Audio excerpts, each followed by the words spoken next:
പശ്ചിമേഷ്യയിൽ നിന്ന് വലിയൊരു വാർത്ത വരുന്നു. ആണവ പരീക്ഷണം നടത്തി ഇറാൻ. ഇറാനിലുണ്ടായ ഭൂചലനങ്ങളിലെ യാഥാർത്ഥ്യം എന്താണ്? നിരന്തര സമ്മർദ്ദങ്ങൾക്കിടയിലും തകർന്നു പോകാതെ ഓരോ ആക്രമണ ഭീഷണിയെയും കൂടുതൽ ശക്തിയോടെ നേരിടാൻ തയ്യാറാകുന്ന ഇറാനെ തന്നെയാണ് ഇന്ന് അമേരിക്കയും ഇസ്രായേലും ഏറ്റവും കൂടുതൽ ഭയപ്പെടുന്നത്. ഡൊണാൾഡ് ട്രംപും ബെഞ്ചമിൻ നെതന്യാഹുവും വരെ സൂക്ഷ്മമായി നിരീക്ഷിക്കുന്നത് ഇറാന്റെ ആയുധ ശേഖരത്തെ മാത്രമല്ല, മറിച്ച് ഒരിക്കലും പൂർണ്ണമായും കീഴടക്കാൻ തയ്യാറാകാത്ത ആ മനോവീര്യത്തെയാണ്. അതെ, പേർഷ്യൻ ജനതയെ. ഉപരോധം നൽകി ശ്വാസം മുട്ടിക്കാനും യുദ്ധം ചെയ്ത ആ രാജ്യത്തെ പൂർണ്ണമായും തകർക്കാൻ ശ്രമിച്ചവർക്കുമാണ് ശരിക്കും ഇറാനിലെ ഭൂചലനം അനുഭവപ്പെടുന്നത്. ശരിക്കും എന്താണ് ഇറാനിൽ സംഭവിച്ചത്? നടന്നത് ഒരു ആണവ പരീക്ഷണമാണെന്ന് നിങ്ങൾക്ക് തോന്നുന്നുണ്ടോ? നിങ്ങളുടെ അഭിപ്രായം എന്തായാലും കമന്റ് ചെയ്യുമല്ലോ. നമുക്ക് വിശദമായ വാർത്തയിലേക്ക് വരാം. നമ്മളിപ്പോൾ സോഷ്യൽ മീഡിയയിലൊക്കെ കണ്ടുകൊണ്ടിരിക്കുന്ന ആ വലിയ വാർത്തയെ കുറിച്ച് പറയുകയാണെങ്കിൽ അത് ഇറാന്റെ ആത്മവിശ്വാസത്തെയും അതുപോലെ തന്നെ ലോകരാജ്യങ്ങൾ വല്ലാതെ ഭയപ്പെടുന്നുണ്ട് ഇറാനെ. ടെഹ്റാനിലുണ്ടായ 4.6 തീവ്രതയുള്ള ആ ഭൂചലനം വെറും ഒരു പ്രകൃതി പ്രതിഭാസമായി കാണാൻ പാശ്ചാത്യ രാജ്യങ്ങൾക്ക് കഴിയുന്നില്ല എന്നതാണ് ഇതിലെ രസകരമായ കാര്യം.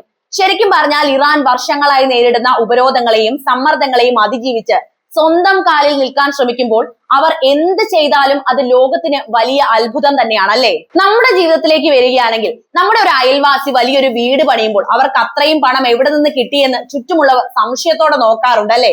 അതേപോലെയാണ് ഇപ്പോൾ ഇറാന്റെ കാര്യവും. തങ്ങളുടെ സുരക്ഷയ്ക്കും ശാസ്ത്രീയമായ മുന്നേറ്റത്തിനുമായി ഇറാൻ നടത്തുന്ന നീക്കങ്ങളെ പാശ്ചാത്യ രാജ്യങ്ങൾ എപ്പോഴും വളരെ പേടിയോടെ തന്നെയാണ് കാണുന്നത്. ഇറാനെ എത്രത്തോളം തകർക്കാൻ ശ്രമിക്കുമോ അതൊക്കെ അവർ ചെയ്തിട്ടുമുണ്ട്. ഈ ഭൂചലനം ഒരു ആണവ പരീക്ഷണമാണോ എന്ന് അവർ സംശയിക്കുന്നത് തന്നെ ഇറാന്റെ വളർച്ചയിൽ അവർക്കുള്ള ആശങ്ക കാരണമാണ്. സത്യത്തിൽ ഭൂമിശാസ്ത്രപരമായി നോക്കിയാൽ ഇറാൻ വലിയ തോതിൽ ഭൂകമ്പങ്ങൾ ഉണ്ടാകാൻ സാധ്യതയുള്ള ഒരു മേഖലയാണ് എന്നതാണ് യാഥാർത്ഥ്യം. പക്ഷേ പാശ്ചാത്യ മാധ്യമങ്ങൾ ഇതിനെ ഒരു ആണവ രഹസ്യമായി ആഘോഷിക്കുന്നത് ഇറാൻ എന്ന രാജ്യം ആഗോള രാഷ്ട്രീയത്തിൽ എത്രത്തോളം കരുത്താർജിച്ചു എന്നതിന്റെ തെളിവ് തന്നെയാണ്.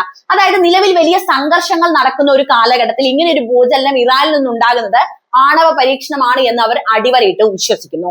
മറ്റൊരു വശത്തിലൂടെ നോക്കുകയാണെങ്കിൽ ഒരു രാജ്യം തങ്ങളുടെ പരമാധികാരം സംരക്ഷിക്കാൻ ശ്രമിക്കുന്നത് സ്വാഭാവികമായ ഒരു കാര്യമാണ്, അല്ലെ? ഉദാഹരണത്തിന് ലോകത്തെ വലിയ ശക്തികളൊക്കെ ആണവ ആയുധങ്ങളും അത്യാധുനിക സാങ്കേതിക വിദ്യകളും കൈവശം വെച്ചുകൊണ്ടിരിക്കുമ്പോൾ ഇറാനെ പോലെ ഒരു രാജ്യം തങ്ങളുടെ പ്രതിരോധം ശക്തമാക്കാൻ ശ്രമിക്കുന്നത് തെറ്റാണെന്ന് പറയാൻ ആർക്കും ഇവിടെ സാധിക്കില്ല. കാരണം അത് അവരുടെ മാത്രം വിഷയമാണ്. അത് എന്തൊക്കെയായാലും അമേരിക്കയ്ക്ക് ഇടപെടാൻ ഒരു അവകാശവുമില്ല. പാശ്ചാത്യ മാധ്യമങ്ങൾ പടച്ചുവിടുന്ന ഈ ഭീതി യഥാർത്ഥത്തിൽ ഇറാന്റെ ശാസ്ത്ര സാങ്കേതിക മികവിനെ അംഗീകരിക്കാൻ മടിക്കുന്നത് കൊണ്ട് ഉണ്ടായ വിഷയം തന്നെയാണ്. ഇപ്പോൾ സംഭവിച്ചിരിക്കുന്നത് വെറും ഒരു ഭൂകമ്പമാണോ അതോ ലോകം കരുതുന്നത് പോലെ ഇറാന്റെ മറ്റൊരു നിർണായക നീക്കമാണോ എന്നത് കാലമാണ് തെളിയിക്കേണ്ടത്. എങ്കിലും ഒരു കാര്യം എനിക്ക് ഉറപ്പിച്ചു പറയാനാകും, അതായത് ലോകം ഇപ്പോൾ ഇറാനെ ഭയപ്പെടുന്നുണ്ടെങ്കിൽ അതിനർത്ഥം അവർ അത്രത്തോളം ശക്തരായി മാറി എന്ന് തന്നെയാണ്. ഇറാന്റെ നേട്ടങ്ങളെ വളരെ സംശയത്തോടെ നോക്കുന്നവർ പോലും അവരുടെ ഈ വളർച്ചയെ അവഗണിക്കാനാകാത്ത അവസ്ഥയിലാണ് നിലവിലുള്ളത്. സ്വന്തം രാജ്യത്തിന്റെ സുരക്ഷയ്ക്കും പുരോഗതിക്കുമായി അവർ എടുക്കുന്ന തീരുമാനങ്ങൾ ഏത് തരത്തിലുള്ളതായാലും അത് അവരുടെ അവകാശമാണെന്ന് വിശ്വസിക്കുന്ന വലിയൊരു വിഭാഗം തന്നെ ഇന്ന് ലോകത്തുണ്ട്. ഈ ഭൂകമ്പ വാർത്തകളും അതുപോലെ ചർച്ചകളും അവസാനിക്കുമ്പോൾ ഇറാൻ എന്ന രാജ്യം കൂടുതൽ കരുത്തോടെ മുന്നോട്ട് പോകുന്നത് തന്നെയാകും നമ്മൾ ഇനി കാണാൻ പോകുന്നത്. അതായത് അമേരിക്കയും ഇസ്രായേലും എത്ര മെനക്കെട്ട് പണിയെടുത്തിട്ടും ഒരു കാര്യവും ഉണ്ടായിട്ടില്ല എന്ന യാഥാർത്ഥ്യം കൂടി എനിക്ക് ഇവിടെ പറയേണ്ടിയിരിക്കുന്നു. മെയ് 12 രാത്രിയിൽ ടെഹ്റാനിലും പരിസര പ്രദേശങ്ങളിലും ഉണ്ടായ ആ ഭൂചലനത്തെ കുറിച്ച് കൂടുതൽ ആഴത്തിൽ പറയുകയാണെങ്കിൽ അത് ഇറാന്റെ ആഭ്യന്തര സുരക്ഷയും ജാഗ്രതയും എത്രത്തോളം ശക്തമാണെന്ന് ലോകത്തിന് കാണിച്ചു കൊടുക്കുന്ന ഒരു സംഭവമായിരുന്നു എന്നതാണ് പറയാനുള്ളത്. 10 കിലോമീറ്റർ താഴ്ചയിൽ ഉണ്ടായ ഈ പ്രകമ്പനം സ്വാഭാവികമായും ആളുകളിൽ ചെറിയ പരിഭ്രാന്തി ഉണ്ടാക്കിയിട്ടുണ്ട് എന്ന യാഥാർത്ഥ്യം എടുത്തു പറയട്ടെ. അതായത് നമ്മൾ പാതിരാത്രിയിൽ വളരെ സുഖമായിട്ട് ഉറങ്ങുമ്പോൾ പെട്ടെന്ന് വീടിന്റെ വാതിൽ ആരോ ബലമായി മുട്ടുന്നത് പോലെ ഒരു അനുഭവം വന്നാൽ ആരും ഒന്ന് പേടിച്ച് പുറത്തിറങ്ങുമല്ലോ, അല്ലെ? അതുപോലെയാണ് വുമഹൻ പോലുള്ള സ്ഥലങ്ങളിൽ ആളുകൾ തെരുവിലേക്ക് ഇറങ്ങിയത്. അവർ വല്ലാതെ ഭയപ്പെട്ടിട്ടുണ്ട് എന്നത് യാഥാർത്ഥ്യമാണ്. എന്നാൽ ഇവിടെ ശ്രദ്ധേയമായ ഒരു കാര്യം എന്താണെന്ന് വെച്ചാൽ ഇത്രയും വലിയൊരു ചർച്ച അന്താരാഷ്ട്ര തലത്തിൽ നടന്നിട്ടും ഇറാന്റെ ഔദ്യോഗിക സംവിധാനങ്ങൾ വളരെ വേഗത്തിലും കൃത്യമായും കാര്യങ്ങൾ കൈകാര്യം ചെയ്തു എന്നതാണ്. അതായത് പലരും പല കഥകളും പഠിച്ചു വിടുന്നുണ്ട്, പക്ഷെ ഇറാൻ ഇതൊന്നും ബാധിച്ചിട്ട് പോലുമില്ല. ഇറാന്റെ സ്റ്റേറ്റ് ബ്രോഡ്കാസ്റ്റർ ആയിട്ടുള്ള IRIB റിപ്പോർട്ട് ചെയ്തതുപോലെ വലിയ സാമ്പത്തിക നഷ്ടങ്ങളോ മരണങ്ങളോ റിപ്പോർട്ട് ചെയ്തിട്ടില്ല എന്നത് ആ രാജ്യത്തിന്റെ അടിസ്ഥാന സൗകര്യങ്ങളുടെ കരുത്ത് തന്നെയാണ് കാണിക്കുന്നത്. മസന്തരൻ പ്രവിശ്യയിലും ടെഹ്റാനിലും പ്രകമ്പനം അനുഭവപ്പെട്ടിട്ടും ജനജീവിതം പെട്ടെന്ന് തന്നെ സാധാരണ നിലയിലായി. ചെറിയൊരു പ്രശ്നം അല്ലെങ്കിൽ ഒരു പേടി ഉണ്ടായി എന്നല്ലാതെ മറ്റു പ്രശ്നങ്ങളൊന്നും അവിടെ സംഭവിച്ചിട്ടില്ല. പാശ്ചാത്യ രാജ്യങ്ങൾ ഇതിനെ ഒരു ആണവ പരീക്ഷണത്തിന്റെ മറവിലാണോ എന്നൊക്കെ സംശയിക്കുമ്പോൾ പോലും ഇറാൻ തങ്ങളുടെ ഔദ്യോഗിക മാധ്യമങ്ങളുടെ വസ്തുതകൾ ലോകത്തിന് മുന്നിൽ സുതാര്യമായിട്ട് വെക്കുകയും ചെയ്തിട്ടുണ്ട്. ഉദാഹരണത്തിന് ഒരു വ്യക്തി തന്റെ വീട്ടിൽ ചെയ്യുന്ന കാര്യങ്ങളെ കുറിച്ച് അയൽക്കാർ വെറുതെ കെട്ടുകഥകൾ മെനയുമ്പോൾ ആ വ്യക്തി ശാന്തനായിട്ട് അതിന്റെ ജോലി തുടരുന്നത് പോലെയാണ് ഇറാന്റെ നിലവിലെ അവസ്ഥ. അതായത് അവരുടെ നിലപാട് അങ്ങനെയാണ്. അവരെ ഇതൊന്നും ബാധിച്ചിട്ട് പോലുമില്ല. അവരെന്ത് വേണമെങ്കിലും പറഞ്ഞോട്ടെ എന്നുള്ള ഒരു രീതിയിൽ തന്നെയാണ് അവർ മുന്നോട്ട് പോകുന്നത്. ലോകം മുഴുവൻ ഉറ്റുനോക്കുമ്പോഴും തങ്ങളുടെ ഭാഗത്ത് നാശനഷ്ടങ്ങൾ ഒന്നുമില്ല എന്ന് ഉറപ്പിച്ച് പറയാൻ അവർക്ക് കൃത്യമായിട്ട് സാധിച്ചു എന്നതാണ് അവരുടെ ഒരു മേന്മയായിട്ട് എനിക്ക് പറയാനുള്ളത്. എന്തായാലും മെയ് 12 ഉണ്ടായ ഈ സംഭവം ഇറാന്റെ ആത്മവിശ്വാസത്തെ വീണ്ടും അടിവരയിട്ട് പറയുകയാണ്. അതായത് പുറം ലോകം എന്ത് തന്നെ പ്രചരിപ്പിച്ചാലും സ്വന്തം മണ്ണിൽ സംഭവിക്കുന്ന കാര്യങ്ങളെ നിയന്ത്രിക്കാനും ജനങ്ങളെ സുരക്ഷിതമാക്കി നിർത്താനും തങ്ങൾക്ക് കഴിയുമെന്ന് ഇറാൻ ഒരിക്കൽ കൂടി തെളിയിച്ചു എന്നതാണ് പറയാനുള്ളത്. ഉപരോധങ്ങളുടെയും സമ്മർദ്ദങ്ങളുടെയും നടുവിലും ഒരു രാജ്യം ഇത്രയും ശാന്തമായി ഇത്തരം സാഹചര്യങ്ങളെ നേരിടുന്നത് ആഗോള രാഷ്ട്രീയത്തിലെ ഇറാന്റെ മാന്യതയും കരുത്തും വർദ്ധിപ്പിക്കുക മാത്രമാണ് ചെയ്തിട്ടുള്ളൂ. ലോകത്തിന്റെ സംശയങ്ങൾക്കും ആശങ്കകൾക്കും മറുപടി നൽകുന്നതിനേക്കാൾ തങ്ങളുടെ രാജ്യത്തിന്റെ സുരക്ഷിതത്തിനാണ് ഇറാൻ ഇപ്പോഴും മുൻഗണന നൽകുന്നതെന്ന് ഈ റിപ്പോർട്ടുകളും വ്യക്തമാക്കുന്നുണ്ട്. ഇപ്പോൾ നടക്കുന്ന സോഷ്യൽ മീഡിയ ചർച്ചകളെയും പാശ്ചാത്യ രാജ്യങ്ങളുടെ ആശങ്കകളെയും നമ്മൾ മറ്റൊരു രീതിയിൽ നോക്കി കാണേണ്ടതുണ്ട്. അതായത് സത്യത്തിൽ ഒരു രാജ്യം തങ്ങളുടെ ശാസ്ത്രീയമായ അറിവിലും അതുപോലെ തന്നെ പ്രതിരോധ ശേഷിയിലും എത്രത്തോളം മുന്നേറിയെന്ന് ലോകം സമ്മതിക്കുന്നതിന് തുല്യമാണ് ഈ സംശയങ്ങളൊക്കെ.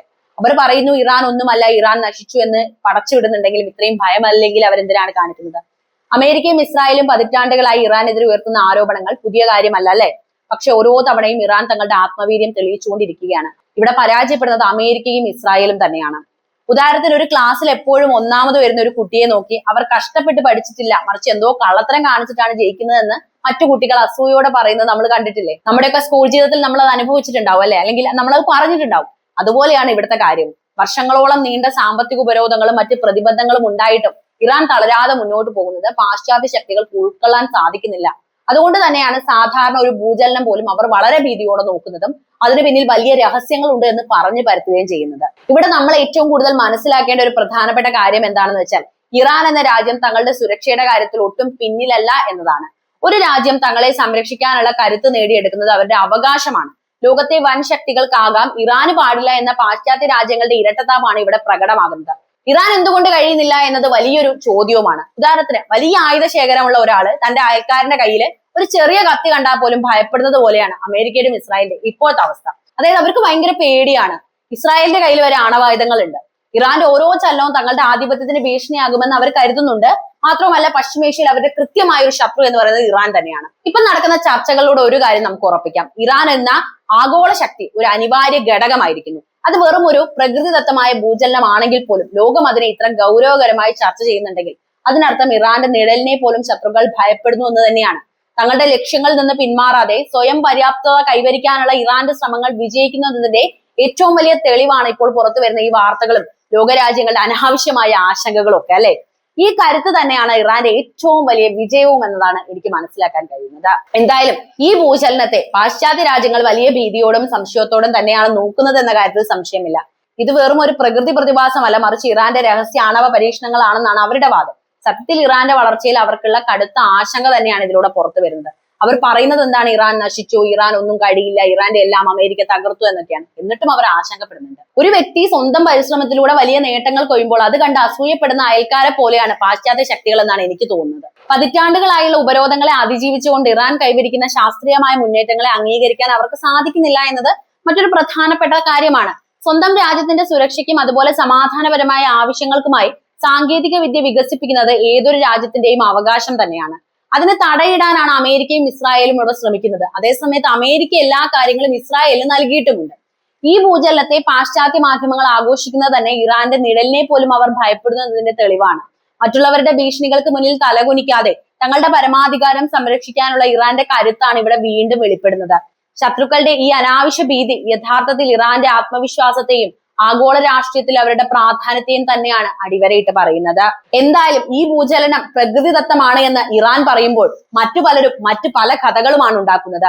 ഇതിന്റെ യഥാർത്ഥ പൊരുൾ എന്താണെന്ന് നിങ്ങൾക്ക് മനസ്സിലായി കാണുമല്ലോ അല്ലെ? അതായത് ഇറാന്റെ വളർച്ചയെ അവർ വല്ലാതെ ഭയക്കുന്നു. ആണവ പരീക്ഷണം ഇറാൻ ഇപ്പോൾ നടക്കുന്നുണ്ടെങ്കിൽ, അതായത് പശ്ചിമേഷ്യയുടെ ഈ രാഷ്ട്രീയ പശ്ചാത്തലത്തിൽ അങ്ങനെ ഒരു പരീക്ഷണം നടക്കുന്നുണ്ടെങ്കിൽ ആർക്കിട്ടുള്ള പണിയാണെന്ന് കൃത്യമായിട്ട് അവർക്ക് മനസ്സിലായിട്ടുണ്ട് അല്ലെ? എന്തായാലും ഈ വിഷയത്തെ കുറിച്ച് നിങ്ങൾ എങ്ങനെ കാണുന്നു എന്ന് എനിക്ക് അറിയാൻ താല്പര്യമുണ്ട്. എന്തായാലും കമന്റ് ബോക്സിൽ എഴുതുക.